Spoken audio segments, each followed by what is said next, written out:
मेरे प्रिय कैडेट्स, आप सभी को मेरा नमस्कार। हम व्याकरण भाग के अंतर्गत क्रिया विशेषण इस विषय पर विस्तृत अध्ययन कर रहे हैं। जो क्रिया होती है उसकी विशेषता जो बताते हैं उसे हम क्रिया विशेषण कहते हैं। क्योंकि आपने तो क्रियाओं को देखा है, क्रिया जो चलना, पढ़ना, बोलना, खेलना, ये सब जो क्रिया है उनकी भी विशेषता जो बताने वाले शब्द होते हैं उसे हम क्रिया विशेषण कहते हैं। और क्रिया विशेषण को मुख्यतः 3 भागों में वर्गीकरण किया हुआ है।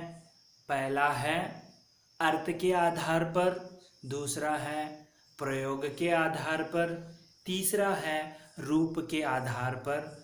तो हमने पिछले 2 वीडियो में अर्थ के आधार पर किस प्रकार वर्गीकरण होता है उसका अध्ययन किया। उसके अंतर्गत 4 मुख्य प्रकार हैं, जैसे कालवाचक क्रिया विशेषण, स्थानवाचक क्रिया विशेषण, रीतिवाचक क्रिया विशेषण और परिमाणवाचक क्रिया विशेषण। तो कालवाचक में जो है समय, जिस घटना के क्रिया की समय का जो पता चलता है उसे हम कालवाचक क्रिया विशेषण कहते हैं। और उसी प्रकार स्थानवाचक जो क्रिया की घटना का जो है स्थान या स्थल जो पता करने वाले शब्दों को हम स्थानवाचक क्रिया विशेषण कहते हैं। उसी प्रकार पिछले वीडियो में हमने परिमाणवाचक जो जिन शब्दों का क्रिया का परिमाण या संख्या का बोध कराता है, पता चलता है, उसे हम परिमाणवाचक क्रिया विशेषण कहते हैं। जैसे कम, अधिक, ज़्यादा, ये सब जो हैं परिमाणवाचक में आते हैं। जैसे कम बोलो, ज़्यादा पियो, ऐसे शब्दों का हमने उदाहरण सहित जो है परिमाणवाचक का अध्ययन किया। उसके साथ साथ अंतिम जो है रीतिवाचक क्रिया विशेषण, जो क्रिया की रीति या विधि का पता कराते हो या बोध कराते हैं उन्हें हम रीतिवाचक क्रिया विशेषण कहते हैं। जैसे यहाँ पर विधि का पता चलता है, जैसे धीरे धीरे, ध्यानपूर्वक, मधुर, जोर से, ये सब जो हैं रीति या विधि के अंतर्गत आते हैं। तो हमने इसका विस्तृत अध्ययन तो 2 वीडियो के अंतर्गत किया। आज हम उसी के अंतर्गत क्रिया विशेषण के अंतर्गत दूसरा वर्गीकरण जो प्रयोग के आधार पर किस प्रकार वर्गीकरण जो है उसका विस्तृत अध्ययन हम करने वाले हैं। प्रयोग के आधार पर क्रिया विशेषण कैसे होता है, इसके भी 3 प्रकार हैं। पहला है साधारण क्रिया विशेषण, जो दूसरा है संयोजक क्रिया विशेषण, तीसरा है अनुबद्ध क्रिया विशेषण।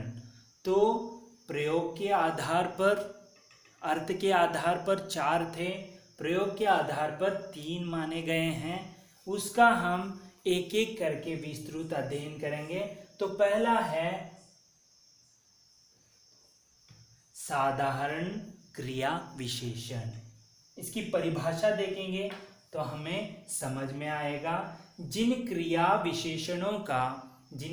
विशेषणों का प्रयोग स्वतंत्र रूप से वाक्य में किया जाता है, स्वतंत्र रूप से यहाँ पर जो है प्रयोग किया जाता है, उसे साधारण क्रिया विशेषण कहते हैं। दूसरे शब्दों में भी हम इसकी परिभाषा देख सकते हैं। जैसे जिन क्रिया विशेषणों का प्रयोग किसी वाक्य में जो है, प्रयोग जो है उसकी वहाँ पर प्रयोग करना वाक्य में, किसी वाक्य में स्वतंत्र रूप से होता है, जो प्रयोग जो है स्वतंत्र रूप से होता है, वही शब्द साधारण क्रिया विशेषण कहलाते हैं। तो आपको साधारण क्रिया विशेषण का आपने अध्ययन जो है, इसकी परिभाषा आपने समझ ली। अब हम इसके थोड़े बहुत उदाहरण के अनुसार कुछ जानने की कोशिश करेंगे। जिसे उदाहरण में देखिए, पहला उदाहरण है बेटा जल्दी आओ। साधारण क्रिया विशेषण है, इसमें सरल वाक्य जैसे साधारण है और आने की जो क्रिया है जल्दी है, यही जो है साधारण क्रिया विशेषण कहलाते हैं। दूसरा उदाहरण है अरे सांप कहाँ गया। यहाँ पर जो है साधारण जो है, यहाँ पर कहाँ गया, जाने की क्रिया जो कहाँ, ये जो है प्रश्न रूप में है, ये साधारण क्रिया विशेषण कहलाते हैं। तो आपको साधारण क्रिया विशेषण जो है यहाँ पर समझ में आया है, जो स्वतंत्र रूप से यह वाक्य चलते हैं। दूसरा प्रकार है जो प्रयोग के आधार पर संयोजक क्रिया विशेषण। दूसरा प्रकार है संयोजक क्रिया विशेषण। इसकी परिभाषा इस प्रकार है, जिन क्रिया विशेषणों का संबंध किसी उपवाक्य से होता है, यानी वाक्य में और एक उपवाक्य होता है। संयोजक यानी जोड़ना, यहाँ पर जो क्रियाओं को जोड़ता है, देखिए यहाँ पर उपवाक्य से होता है संबंध, ठीक है, उसे संयोजक क्रिया विशेषण कहते हैं। जो संयोजक यानी जो मिलने की जो क्रिया होती है, उसे संयोजक यानी जोड़ने की क्रिया होती है। हम अभी उदाहरण के तहत देखेंगे इनके। जैसे पहला उदाहरण है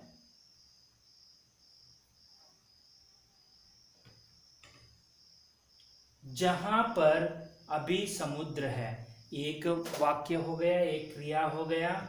दूसरा है वहां पर कभी जंगल था। यहाँ पर जहां पर या वहां पर जो है, यह जो है संयोजक क्रिया विशेषण है, जो दो वाक्यों को जोड़ रहे हैं। और जहां पर वहां पर जो है ये क्रिया विशेषण जो संयोजक क्रिया विशेषण कहलाते हैं। जहां पर अभी समुद्र है, वहां पर कभी जंगल था। तो यहाँ पर दो वाक्यों में संयोजक जो है क्रिया विशेषण कहलाते हैं। दूसरा उदाहरण है, यहाँ पर आप देख सकते हैं, जहां तुम अभी खड़े हो वहां घर हुआ करता था। तो यहाँ पर होने की जो क्रिया है, खड़े होने की जो क्रिया है, जहां वहां जो है ये संयोजक क्रिया विशेषण है। खड़े होने की जो स्थान को बता रहे हैं और वहां पर जो घर था उसका जो है ये जहां और वहां जो है संयोजक क्रिया विशेषण के उदाहरण है। उसी प्रकार अगला उदाहरण देखेंगे हम, जहां तुम जाओगे वही मैं जाऊंगा। यहाँ पर जहां तुम जाओगे, जहां जाने की क्रिया है जो जहां, ठीक है, यहाँ पर आपको स्थान जो बता रहे हैं वही मैं जाऊंगा। जो दो क्रियाएं हैं उसके अंतर्गत जो है संयोजक का काम कर रहे हैं, उसे जहां और वही, यही जो है संयोजक क्रिया विशेषण के शब्द कहलाते हैं। उसी प्रकार जो हमने पहला जो है साधारण क्रिया विशेषण का विस्तृत अध्ययन किया, दूसरा है संयोजक क्रिया विशेषण का अध्ययन किया। अब हम इसके अंतिम तीसरा प्रकार है उसे हम देखेंगे, जो इस प्रकार है अनुबद्ध क्रिया विशेषण। तीसरा प्रकार है प्रयोग के आधार पर अनुबद्ध क्रिया विशेषण। तो इसकी परिभाषा पहले देखेंगे। जिन शब्दों का प्रयोग निश्चय के किसी भी शब्द भेद के साथ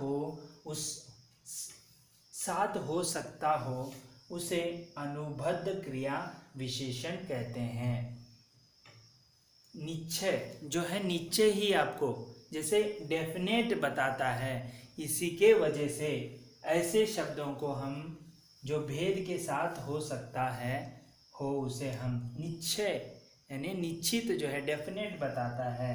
जैसे यहाँ पर दूसरे शब्दों में भी हम सरल वाक्य में परिभाषा देखेंगे। जैसे शब्द जो निश्चय के लिए कहीं भी प्रयोग कर लिए जाते हैं, निश्चय यानी निश्चित डेफिनेट के लिए कहीं भी प्रयोग किए जाते हैं, वे शब्द अनुबद्ध क्रिया विशेषण कहलाते हैं। जैसे यहाँ पर कुछ शब्द दिए गए हैं, उसे अनुसार हम देखेंगे। उदाहरण है, जैसे देखिए यहाँ पर आपके आने भर की देर है। आपके आने भर जो है अनुबद्ध क्रिया विशेषण है। दूसरा उदाहरण भी देखेंगे, यह काम तो गलत ही हुआ है। होने की जो क्रिया है यहाँ पर अनुबद्ध, यहाँ पर देखिए निश्चित जो है यहाँ पर बल दिया है, इसे निपात भी कहा जाता है, जो अगले हम वीडियो में इसे देखेंगे। उसी प्रकार यहाँ पर निपात भी कहा जाता है, जो हम अगले इसे हम विस्तृत अध्ययन करेंगे। तो यहाँ पर ये काम तो गलत ही हुआ है, यहाँ पर ही जो है बलपूर्वक निश्चय ही बता रहा है, उसे हम जो है अनुबद्ध क्रिया विशेषण कहते हैं। आपके आने भर की देर है जो है, ऐसे ही ये जो शब्द अनुबद्ध के लिए प्रयोग किया जाता है, जो निश्चय के लिए ऐसे